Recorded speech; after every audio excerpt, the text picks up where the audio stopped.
Welcome all of you dear students and my dear friends, welcome back once again. मैं हूं doctor वेद और आज जो हम पढ़ने जा रहे हैं वह है क्लास 12 की बायोलॉजी।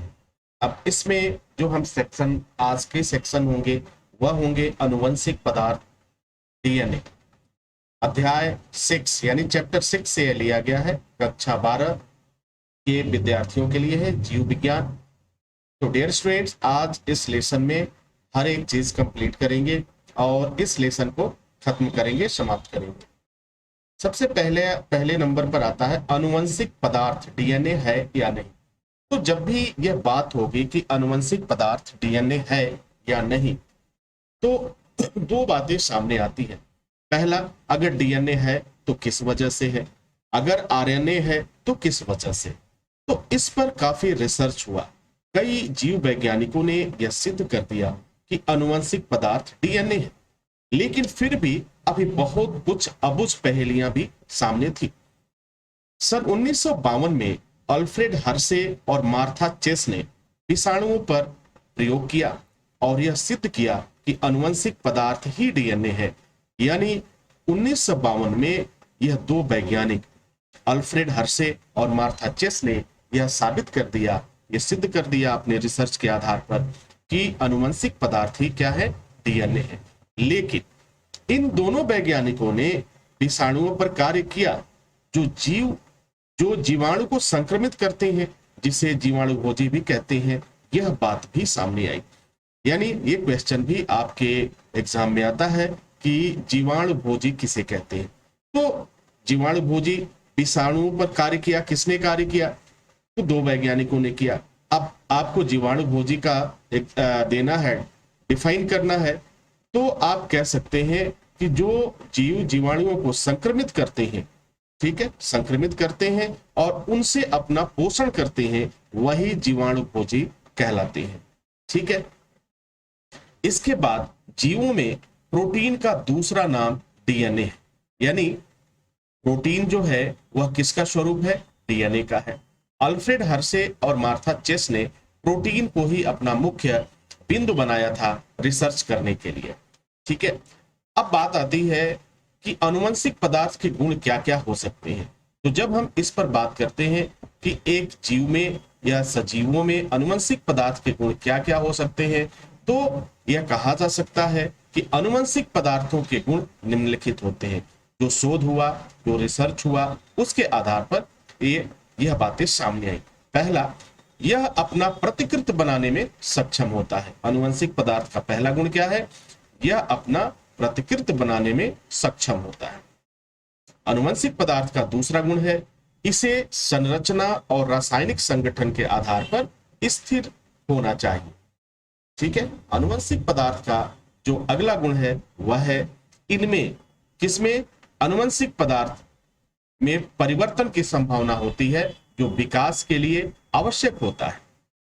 अनुवंशिक पदार्थ स्वयं मेंडल के लक्षण के अनुरूप होना चाहिए। ये समस्त बातें बताएंगे। अब हमारे सामने एक और शब्द आता है, आरएनए संसार क्या है? आरएनए संसार से क्या समझते? तो आरएनए संसार को समझने के लिए हमें आरएनए को जानना आवश्यक होगा। आरएनए पहला अनुवंशिक पदार्थ था। जीवन के आवश्यक प्रक्रमों जैसे उपापचयी, स्थानांतरण, संबंधन आदि का विकास आरएनए से हुआ है। आरएनए एक प्रकार के उत्प्रेरक के रूप में भी कार्य करता है और समस्त जैव रासायनिक अभिक्रियाओं में महत्वपूर्ण भूमिका निभाता है। डियर स्टूडेंट्स, प्रतिकृति क्या है? प्रतिकृति के संदर्भ में यह कहा जा सकता है कि 1953 में वाटसन और क्रिक ने एक प्रयोग किया और उस आधार पर एक निष्कर्ष पर पहुंचा, या हम कह सकते हैं कि एक निष्कर्ष पर यह दोनों वैज्ञानिक पहुंचे और उन्होंने लिखा कि विशिष्ट युग्मन की जानकारी के बाद अनुवंशिक पदार्थ के नए रूप के निर्माण की प्रक्रियाओं के बारे में तत्काल प्रतिपादन करने से बचा नहीं जा सकता।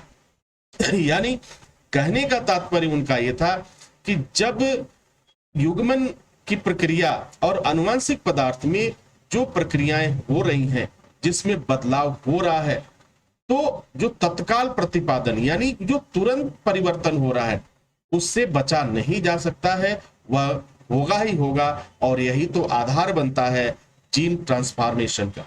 ठीक है, तो प्रतिकृति में वाटसन और क्रिक ने यह सिद्ध किया कि युग्मन के बाद जीव में होने वाले परिवर्तन से बचा नहीं जा सकता है। यह जीव की उन तमाम प्रक्रियाओं में ये सम्मिलित होता है जिसे हम नजरअंदाज नहीं कर सकते हैं। यह परिवर्तन होगा ही होगा, इससे हम बिल्कुल नहीं बच सकते। किसमें परिवर्तन होगा? तो जीवों में होगा। किसके आधार पे होगा?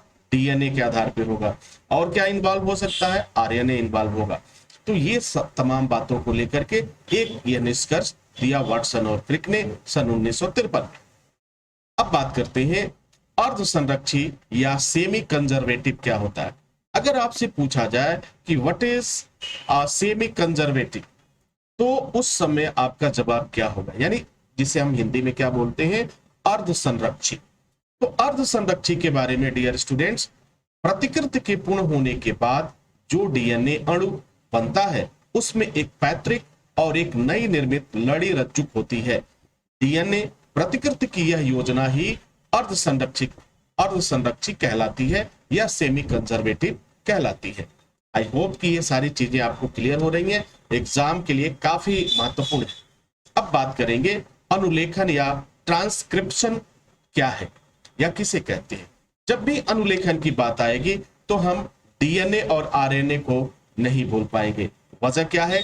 डीएनए और आरएनए से ही अनुलेखन और ट्रांसक्रिप्शन की शुरुआत होती है।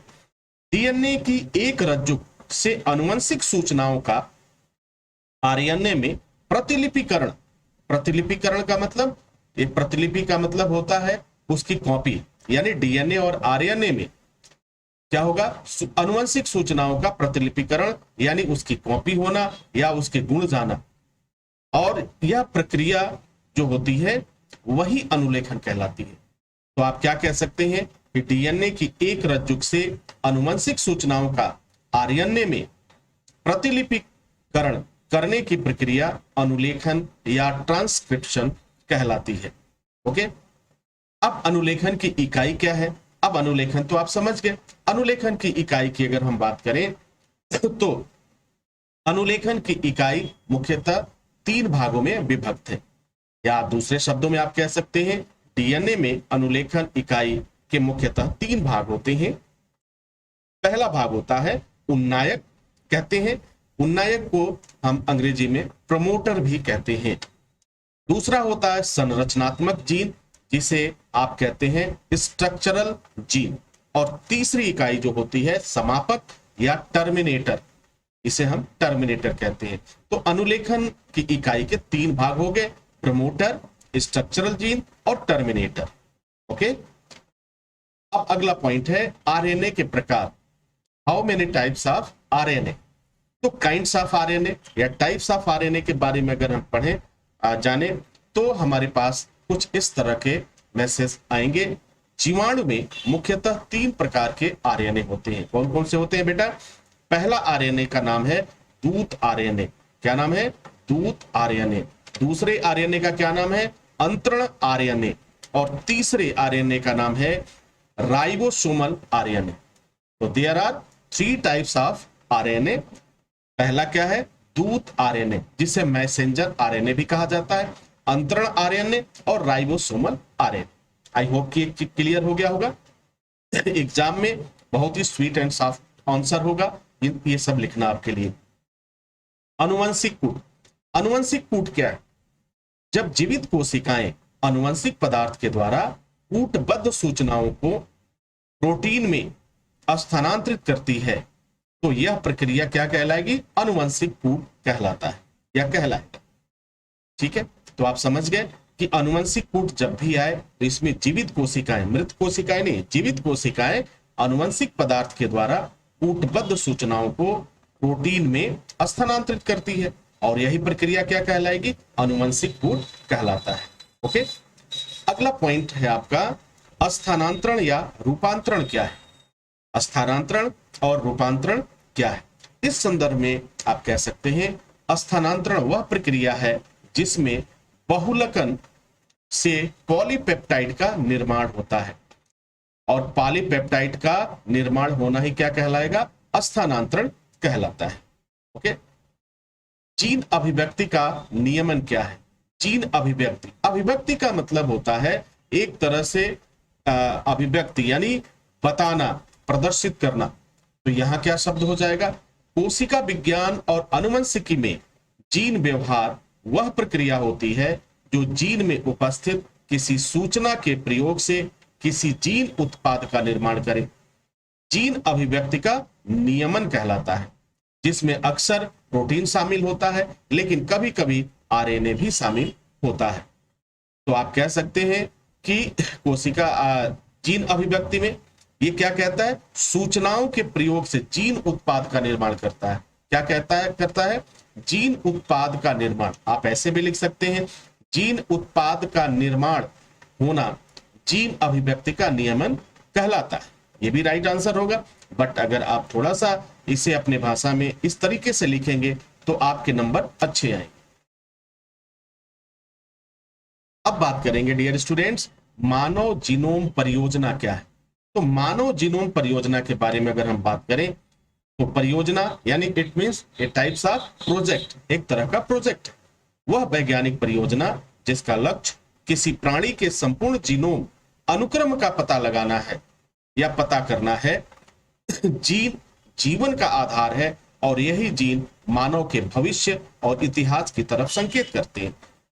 और इसी परियोजना में यानी इसी काम को करने के लिए, इसी कार्य को करने के लिए जो योजना बनाई गई उसे हम क्या कहते हैं? मानव जीनोम परियोजना या प्रोजेक्ट के नाम से जाना गया। जिसका क्या काम है? संपूर्ण जीनोम अनुक्रम का पता करना है, यानी जीन पर काम करना है। ओके, तो डियर स्टूडेंट अगला आएगा डीएनए अंगुली छाप। ठीक है, डीएनए अंगुली छाप, ये क्या होता है? अंगुली छाप इट मींस फिंगरप्रिंट। हर व्यक्ति के हाथ का फिंगरप्रिंट अलग अलग होता है। और कैसे बनता है इस चीज को जरा समझ लीजिए। डीएनए खंडों के एंडोन्यूक्लियेज की सहायता से विदलन द्वारा किसी निश्चित व्यक्ति की पहचान डीएनए फिंगरप्रिंट कहलाती है। किसी निश्चित व्यक्ति की पहचान यानी हर एक व्यक्ति की पहचान जो होती है अलग अलग होती है। अगर हम अंगुली से उसकी पहचान करें, फिंगरप्रिंट से पहचान करें, यही तो डीएनए अंगुली छाप कहलाता है या फिंगरप्रिंट कहलाता है। तो डियर स्टूडेंट आई होप कि ये सारी चीजें आपको कंफर्म हो गई होंगी, सारी चीजें आप जान चुके होंगे। इसी के साथ हम इजाजत चाहेंगे। अब नेक्स्ट लेसन में हाजिर होंगे, वह होगा लेसन 7 और जिसका नाम है विकास। तो विकास के बारे में अगले लेसन में पढ़ेंगे। तब तक के लिए wish you all the best. Thank you for watching, thank you for learning.